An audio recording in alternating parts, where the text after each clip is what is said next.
जनता party, उसके आह्वान पर, वो संगठन है, आंदोलन है, उसके आह्वान पर यहाँ लोग इकट्ठे हुए हैं। और आप यहाँ पीछे अगर देखें तो यहाँ किस तरह से नारेबाजी हो रही है, और यहाँ लोग केवल नारेबाजी ही नहीं बल्कि गीत गा रहे हैं और क्या कुछ कर रहे हैं। ये कुल मिलाकर जो दिखाई पड़ रहा है वो उत्साह। हाँ, और क्या कह रहे हैं अमलेंदु जी, यहाँ पर इन लोगों का जो गोदी मीडिया गो बैक कर रहे हैं, गोदी मीडिया गो बैक, गोदी मीडिया को भगा रहे हैं यहाँ से।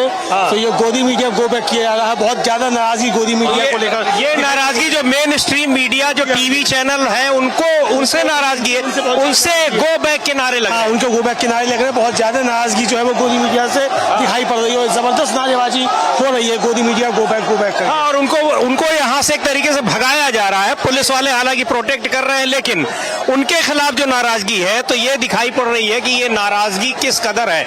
यानी सिस्टम से ज्यादा नाराजगी जो लग रहा है मुझे कि वो उस जो सिस्टम को सपोर्ट करने वाला है, हाँ, उस पर है। उन्हें लग ये रहा है आम युवा को कि ये सिस्टम जो है ये चल इस गोदी मीडिया की वजह से रहा है। ये गोदी मीडिया जो जिस तरीके से इसको सपोर्ट करता है, बैक देता है, कवर फायर करता है, उसकी वजह से सिस्टम में ज्यादा खराबियां आ रही हैं। तो ये युवाओं की एक नाराजगी देखी जा सकती है कि सिस्टम अगर खराब है तो इसलिए कि चूंकि मीडिया खराब हो चुका है। मीडिया अगर ठीक होता तो सिस्टम भी ठीक हो जाता। तो ये नाराजगी देखने को मिल रही है। बिल्कुल, यहाँ पर तो ये गोदी मीडिया गो बैक, इस तरह के नारे, और उनको भगा रहे हैं लोग, उनके जो रिपोर्टर्स हैं या वो जो लोग आए हुए हैं।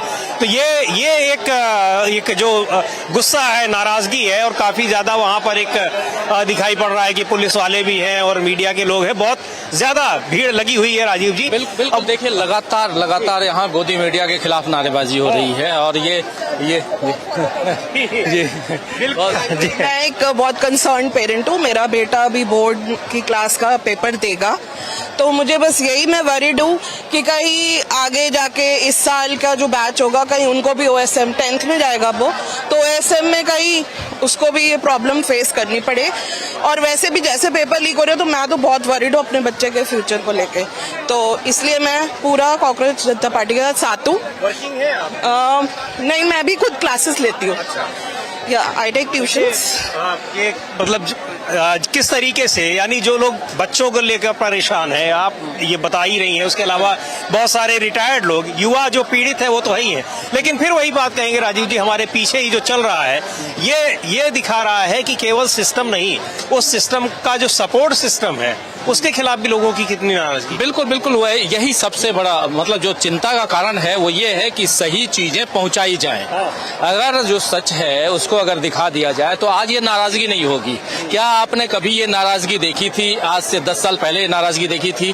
पहली बार मैंने ये नाराजगी शाहीन बाग आंदोलन के समय देखी थी, जो जिस समय उस समय भी गोदी मीडिया को भगाया गया था, कुछ एंकर्स को भगाया गया था। और ये धीरे धीरे ये नाराजगी देखिए कहाँ तक आ गई है कि पुलिस प्रोटेक्शन में इनको भागना पड़ रहा है मीडिया के इन लोगों को। तो ये बयान बाइट देने के लिए तैयार नहीं है, कोई उनसे बात करने के लिए तैयार नहीं है, बात करने के लिए तैयार नहीं है। और देखिए जैसे मैडम कह रही हैं कि ये एक चिंता है ये युवाओं का, और कल को जो पेरेंट्स हैं जैसे आप हैं और बाकी। मेरे को इतना दर्द है। मैं अभी राजीव चौक कनाट प्लेस में 2 साल से रह रहा हूँ। अब सोचो Rajiv Chowk Connaught place A block में कितना 15,000 रुपए वो देता हूँ, बिजली का बिल देता हूँ, बच्चे को पढ़ाना हूँ 2 साल से। मेरे बच्चे के यहाँ काला पड़ गया 2 साल से। यही मुखर्जी नगर में ट्रेनिंग करता था नीट का। कहता पापा अब क्या है, नीट का पेपर लीक हो गया तो मैं जहर खा के मर जाऊं। तो मैं बोला नहीं बेटा, जहर खा के नहीं मरना, मैं तेरे को किराने की दुकान खुलवा दूंगा। बताओ इस तरह का हमारे घर में इतना रोष है, अब क्या करें बताओ। नहीं आप बिल्कुल आपकी पीड़ा हम लोग भी समझ सकते हैं। 5 लाख रुपए कर्ज लेके अब हम कर्ज कैसे पटाएंगे बताइए। अब हमारा बेटा, पहली बात तो बच्चे को समझाइए, और बाकी बच्चों को भी हम कहेंगे कि उनको ऐसे कदम उठाने की जरूरत नहीं है, अपने अंदर वो धैर्य लाए, उत्साह लाए। जी मैं बोला कि बेटा फिर पढ़ेंगे, फिर संघर्ष करेंगे। एक बार अगर तुम चले गए तो हम क्या करेंगे, किसके लिए जिएंगे। हम तो यही कर रहे हैं। अब देखो छोटे छोटे बच्चे हैं, उनको जस्टिस ने ऐसा बोल दिया, भाई बच्चे छोटे छोटे मासूम बच्चे, वो काकरोच 18 साल के, वो तो पढ़ रहे हैं ना। अरे मेरा बच्चा 14 घंटे पढ़ता था भाई साहब, आग अभी भी दिखा दूंगा, आग में काले पड़ गए। बताओ क्या गलती किया हम लोगों ने, कौन सा। तो इतना ही ना कह रहे हैं कि धर्मेंद्र प्रधान जी। मेरी बेटी है 10वीं क्लास में, मैंने उसको कहा बेटा तुझे मैं डॉक्टर बनाऊंगा, ये हालात देख के मैं यहाँ अपने लिए नहीं आया हूँ। पहली बात तो मैं अपनी बेटी के लिए आया हूँ, अपने बच्चों के लिए आया हूँ, इनके बच्चों के लिए आया हूँ, इनके बच्चों के लिए आया हूँ। एक छोटी सी 10वीं क्लास की बच्ची ये कहती है कि डैडी मैं प्राइवेट जॉब कर लूंगी कहीं, लेकिन ये नहीं करूंगी क्योंकि ना ही आप पे इतना पैसा है, ना ही आप पे इतने संसाधन है, और ना ही मेरे में वो काबिलियत है कि मैं आपको 3 साल तक परेशान करूं। आप सोचिए, दिल रोता है।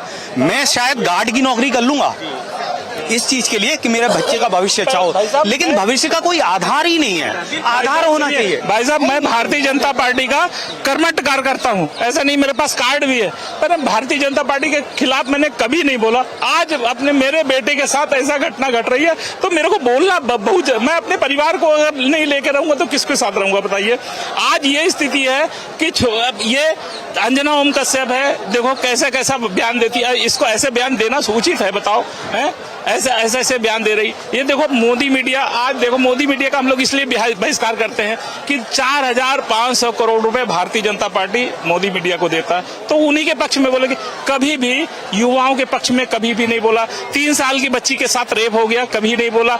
आज देखो शालीमार बाग में कितने मकान टूट रहे, उनके कभी नहीं बोला। रेखा गुप्ता आज देखो कैसे कैसे बयान देती है, योगी आदित्यनाथ कैसे कैसे बयान देता है।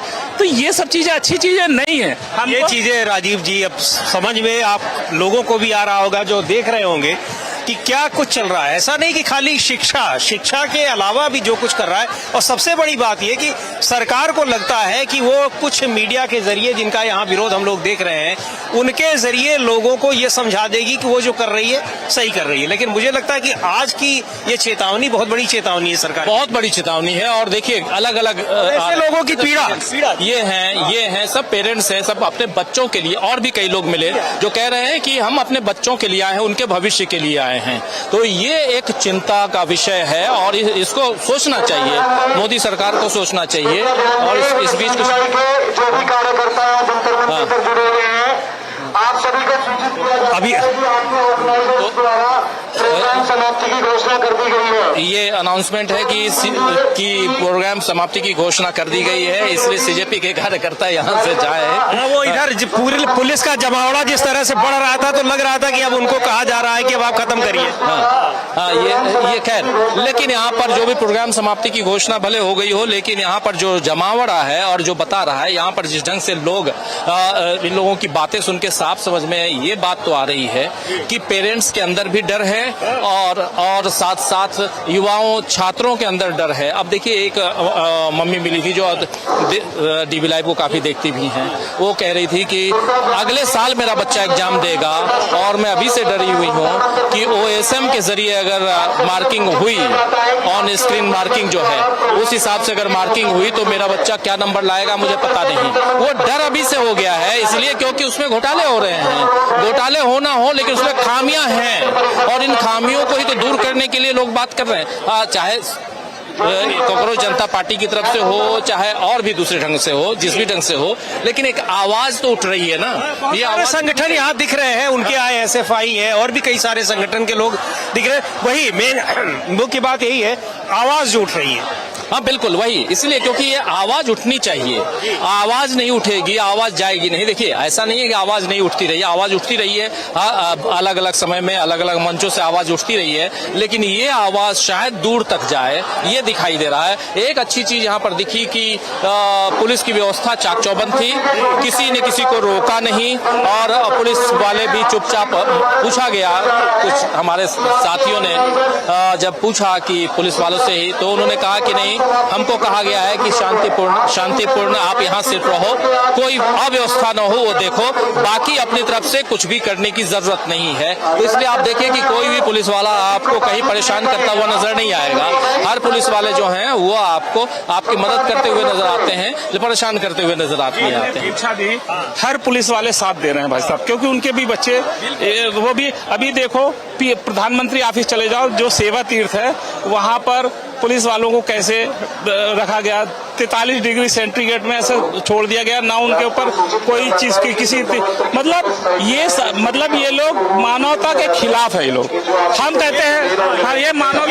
राजीव जी बड़ी महत्वपूर्ण बात कह रहे हैं कि पुलिस वाले सपोर्ट कर रहे हैं ये ठीक है, लेकिन ये पीड़ा केवल इनकी, उनकी, हमारी, आपकी नहीं है, ये उनकी भी तो है। वो भी तो इसी समाज के, इसी देश का हिस्सा है। उनके भी बच्चे होंगे, वो भी इसी सिस्टम में एग्जाम दे रहे हैं, परीक्षा दे रहे हैं, कॉम्पिटिटिव एग्जाम दे रहे हैं। हाँ बिल्कुल बिल्कुल, आप सही कह रहे हैं। और चाहे कॉम्पिटिटिव एग्जाम देने वाले छात्र हों, चाहे 10वीं 12वीं के एग्जाम देने वाले छात्र हों, एक देखिए, ये चाहे बिहार की बात हो, चाहे उत्तर प्रदेश की बात हो, कुछ राज्यों में आज से नहीं कब से प्रोटेस्ट चल रहा है। कुछ ऐसे अभ्यर्थी हैं जिनके पेपर लीक और इन सब घटनाओं का जिक्र पिछले 5 साल से चला आ रहा है। और खासकर आप देखिए, इस समय उत्तर प्रदेश में तो हम लोगों ने देखा, तो और बिहार में भी देखा, डंडे बरस रहे हैं उनके ऊपर, ये सब भी हम लोग देख रहे हैं। प्रोटेस्ट करेंगे तो हाँ, लाठी खाएंगे।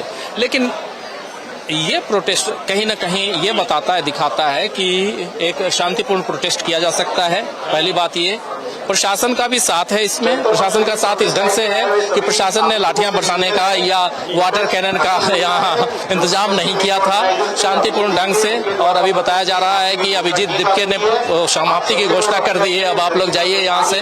तो ये देखिए आगे ये प्रोटेस्ट और आगे कहाँ जाता है, किस ढंग से जाता है। लेकिन इतना जरूर है कि इनकी एक डिमांड दिखाई देती है, और वो डिमांड है कि किसी भी ढंग से धर्मेंद्र प्रधान का इस्तीफा हो, ये डिमांड है। अब देखते हैं, ये डिमांड है। और दूसरे लोगों को, सरकार को खास तौर से ये सोचना चाहिए कि लोगों का गुस्सा किस कदर है, नाराजगी किस कदर है। और ये नाराजगी सरकार से बड़ी